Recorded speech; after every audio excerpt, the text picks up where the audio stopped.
Okay, so this is part two on the Midrash Tanchuma on Noach, entitled From Altruism to Alcoholism.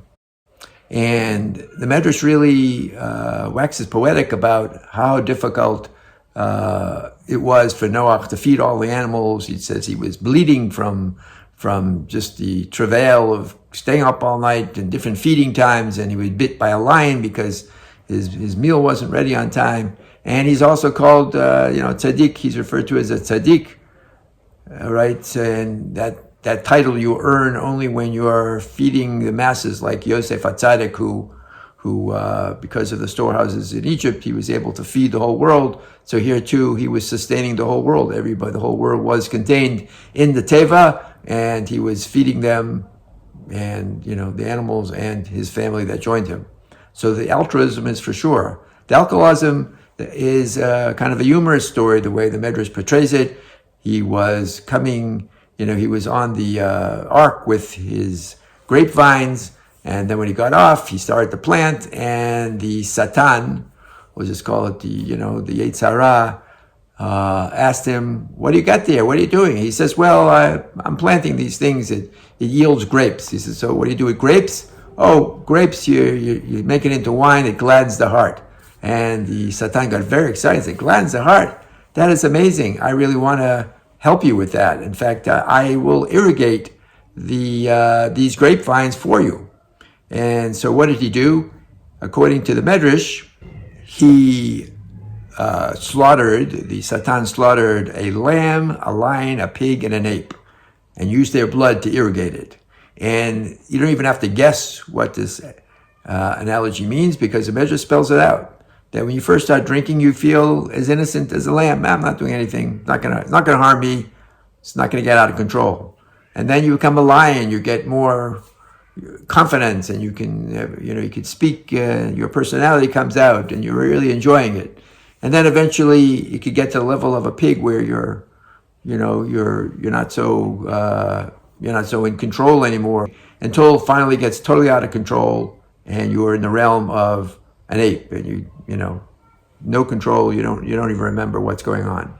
And so obviously this is something that the Satan is going to get excited about, because the Satan is looking for ways to trip us up. And of course, this relates back to how I ended the other one. Why did Noach actually drink in the first place? Was it having witnessed the Holocaust, destruction of the world? Or was it also perhaps a combination of factors, the guilt of the fact that no one joined him? That's what we spoke about last time. So either way, I'm assigning, modern conceptions of guilt to Noach, but it could very well be that that's why he wanted to drink. But what of course is the outcome of this? Amazingly enough, it's exactly the stages that we spoke about. And right in the same parsha, we pick up on the fact that Noach is lying, drunk, naked, and there we are. He's reached the level of the ape. He's out of control, doesn't have any idea where he is, what's going on, and then a terrible tragedy happens.